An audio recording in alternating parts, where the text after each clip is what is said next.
నమస్కారం one TV భక్తి ఛానల్కు స్వాగతం. భక్తి, విశ్వాసం, ఉపవాసం, విష్ణునామస్మరణకు ప్రతీకగా నిలిచే మహాపర్వదినం తొలి ఏకాదశి.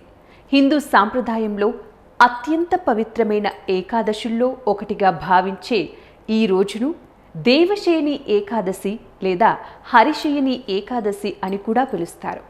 ఈ రోజున శ్రీ మహావిష్ణువు క్షీరసాగరంలో ఆదిశేషునిపై యోగ నిద్రలోకి ప్రవేశిస్తాడని పురాణ విశ్వాసం. ఈ సందర్భంగా చతుర్మాస దీక్షలు ప్రారంభమవుతాయి. ఏడాదిలో వచ్చే 24 ఏకాదశుల్లో ఆషాఢ శుక్ల ఏకాదశికి ప్రత్యేక స్థానం ఉంది.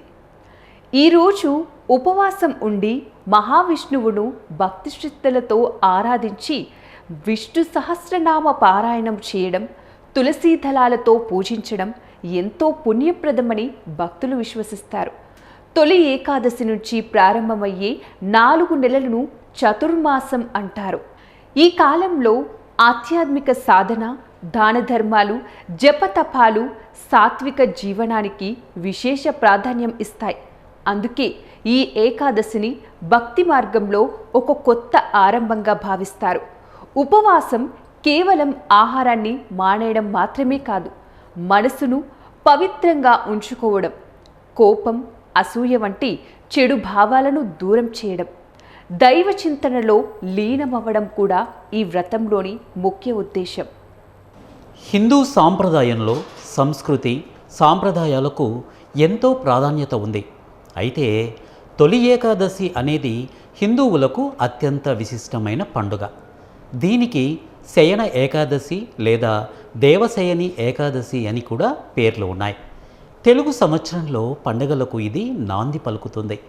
ఈ తొలి ఏకాదశి రోజున శ్రీ మహావిష్ణువును పూజిస్తే కోరిన కోరికలన్నీ నెరవేరుతాయని ప్రతీతి.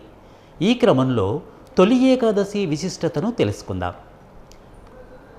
శ్రీ మహావిష్ణువు యోగ నిద్రలోకి వెళ్ళే రోజు తొలి ఏకాదశి. ఈ తొలి ఏకాదశి రోజున శ్రీ మహావిష్ణువు క్షీరసాగరంలో శేషతల్పంపై యోగ నిద్రలోకి వెళ్ళాడని పురాణాలు చెబుతున్నాయి.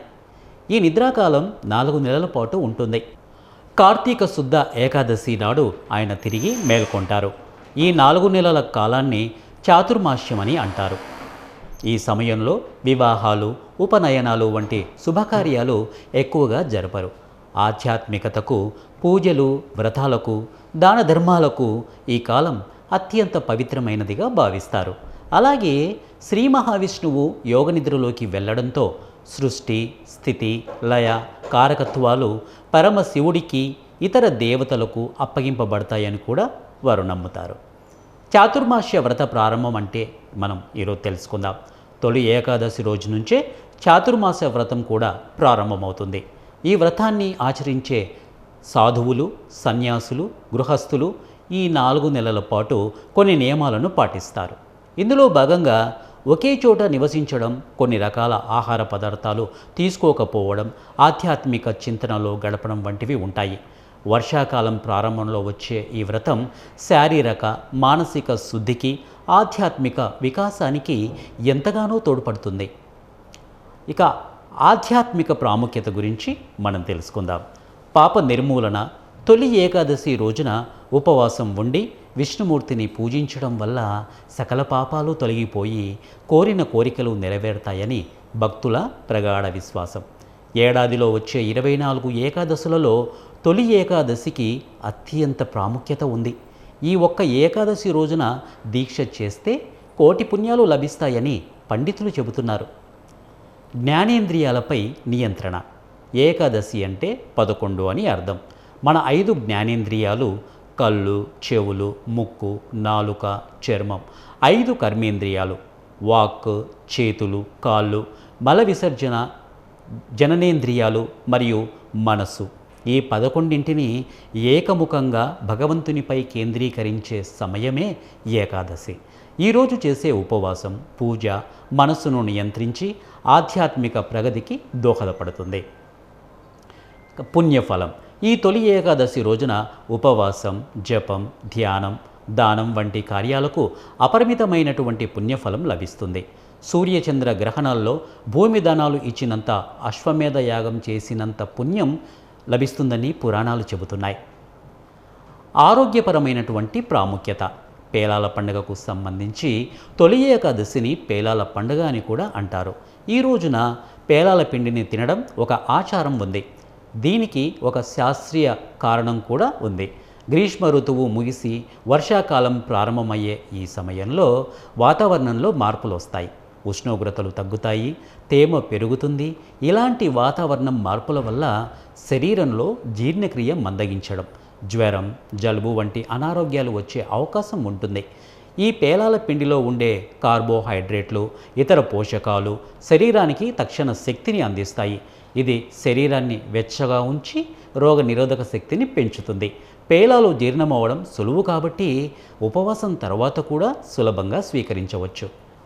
పితృదేవతల ఆశీస్సులు. పేలాలను పితృదేవతలకు అత్యంత ఇష్టమైనవిగా భావిస్తారు.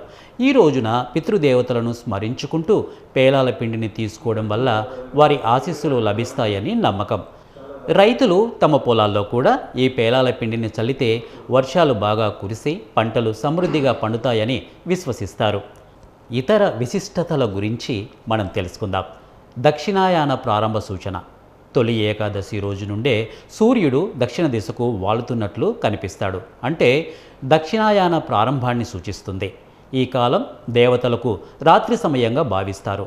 ఇదే రోజున గోపద్మ వ్రతాన్ని కూడా ప్రారంభిస్తారు. ఈ వ్రతం తొలి ఏకాదశి నుండి కార్తీక శుద్ధ ద్వాదశి వరకు ఆచరించబడుతుంది. తొలి ఏకాదశి మనకు భక్తి, నియమం, ఆధ్యాత్మికతను గుర్తు చేసే మహాపర్వదినం. ఈ పవిత్ర రోజున శ్రీహరి కృపాకటాక్షాలు ప్రతి ఇంటిపై ప్రసరించాలని కోరుకుంటూ అందరికీ తొలి ఏకాదశి శుభాకాంక్షలు.